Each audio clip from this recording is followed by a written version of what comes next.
I met a gypsy.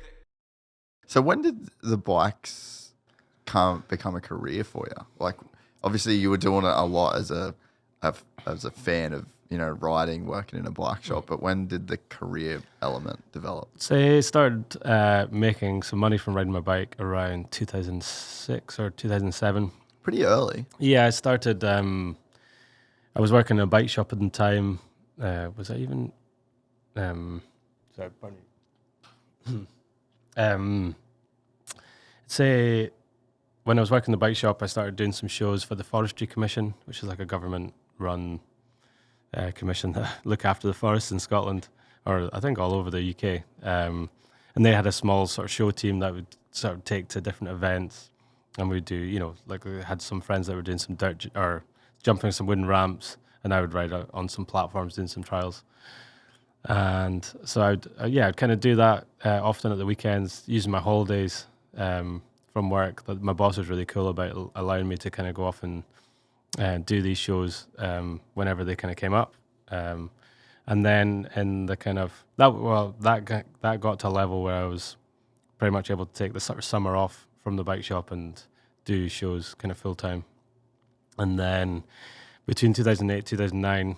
I went back to work in the bike shop in the wintertime, and my friend Dave Sowerby, who's a really good BMX filmer, big part of the BMX world. I was staying in a flat with him at the time, and he offered to make a video of the kind of riding I was doing in Edinburgh. And I kind of really took that as I really saw the opportunity. It wasn't like, I really respected Dave and his work, and I thought, well, this would be a really cool way to push hard with my riding and, do a good job, maybe make a cool video for the trial scene. So that's what we did. We kind of filmed around the streets of Edinburgh, 2008, 2009 winter, on my days off, on my lunch breaks and all that kind of stuff. And then when we eventually kind of got the video finished, sort of end of March and into April, we gave it to a brand, Inspired Bicycles. They were making some frames that they were helping me out with, or I was riding. Gave it to them, they put it on YouTube, and then that's when it kind of sort of went viral. As I said, it was like early days of viral internet videos. Kind of laughable now, but is it on YouTube still? Yeah, it's still there. It's called search my name and then Inspired Bicycles. I think it's probably like 2009. April 09. Yeah, that one there. There it is. 40 million views, bro. The quality's not the best, but pretty funny. Was this in Edinburgh? Yeah, this was like just outside the flat that I used to live in. I kind of wrote, this is, I would say... Dude, I've watched this. This video, this sort of spiky fence part there was kind of the thing that probably, persevering with that was kind of, it taught me so much. I don't know. I learned a lot of lessons just from that one kind of scene. You know, it was like we had to go back for like 4 days in a row, or not in a row, over 4 days over like 6 months. I would try to ride along this blooming rail, and kept on gonna get knocked back. You know, go back into work after a 2 hour lunch break, having sessioned this thing, getting just beat up. Yeah. And it was the last thing that we filmed. Like we'd filmed everything else, and we really tried hard.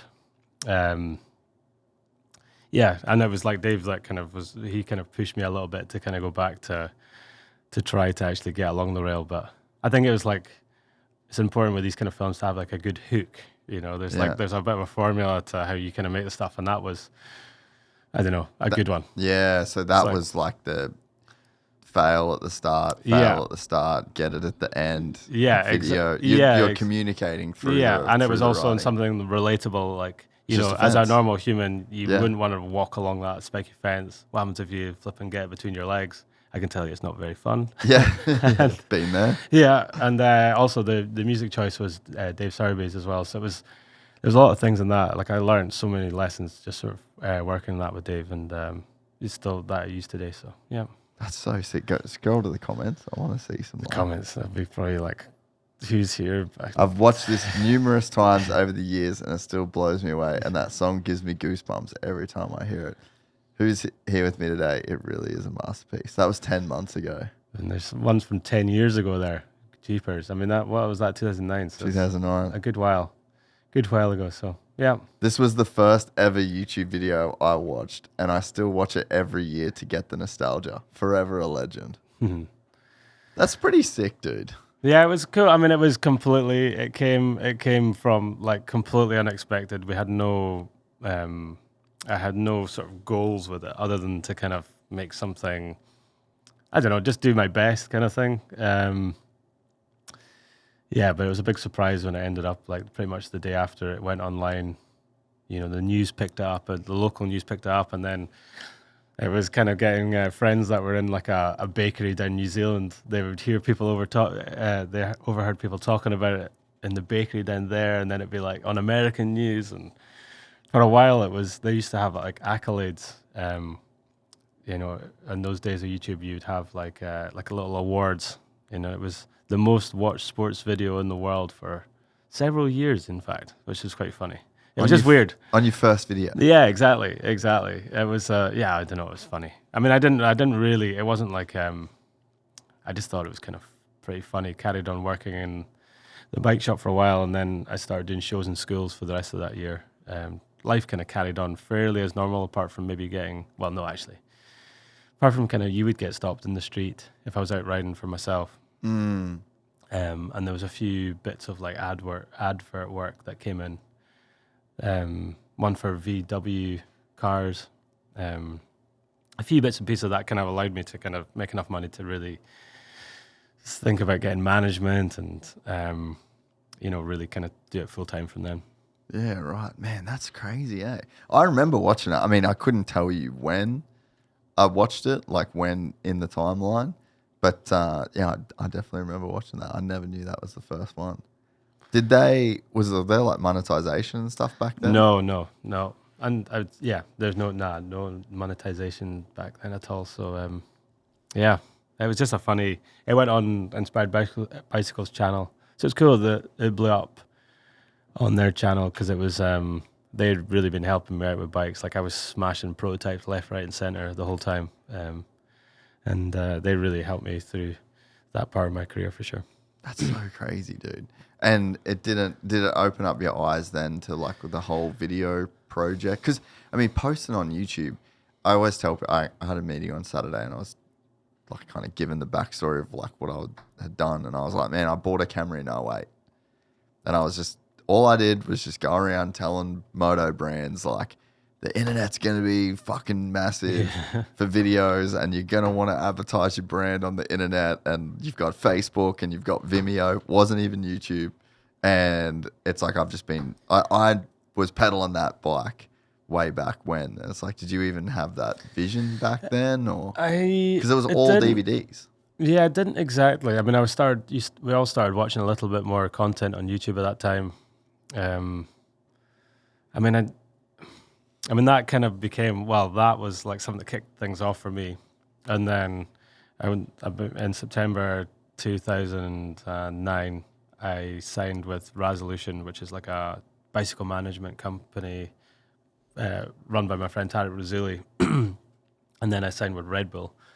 And I didn't really know what it was like to I didn't really know much even that about Red Bull at that time. I knew some of my friends some of my heroes had been riding from them, but I didn't really sort of understand. Didn't really get it. You didn't really get it. Yeah. But of course, one of the things that they were keen for me to do in 2010 was to make a riding film for them.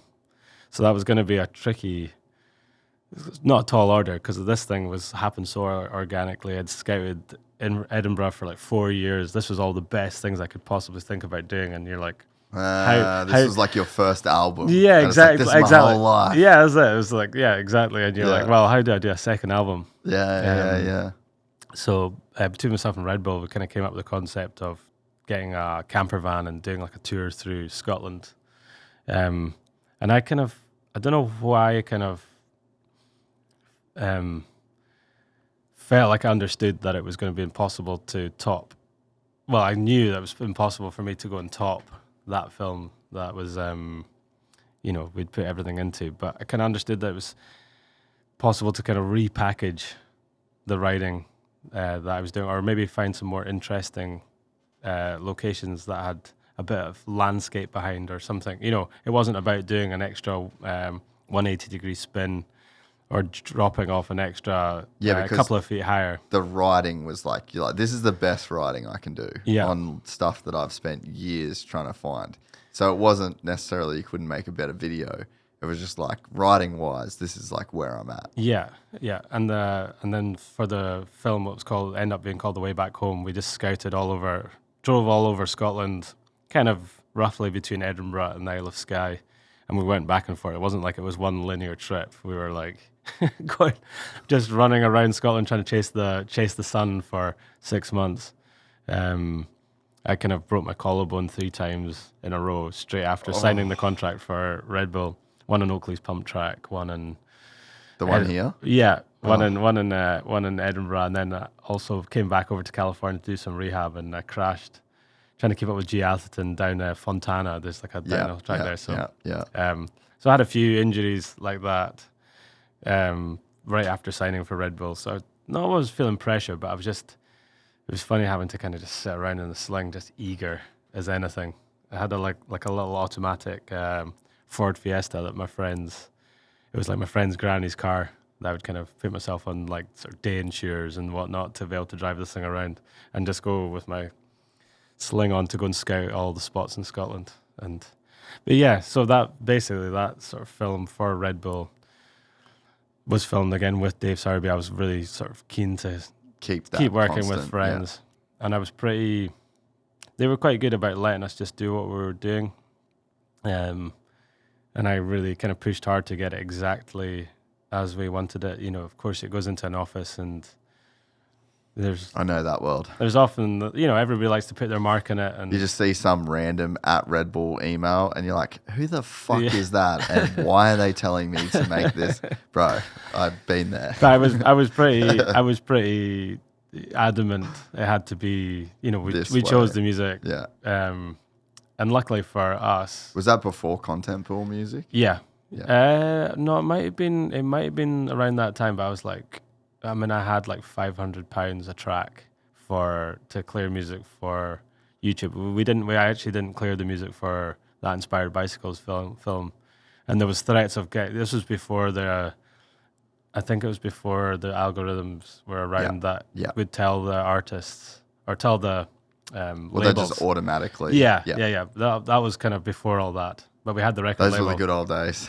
Yeah, but we had the record label threatening that it should be taken down, and then I think they kind of realized that it was going well. This probably has more than the music video. Yeah. Well, I don't know what it is in the end, but I think they kind of started realizing that it was translating to record sales. And that was still the era of where it was CDs, kind of grey area. It was CDs / LimeWire kind of downloads. Yeah.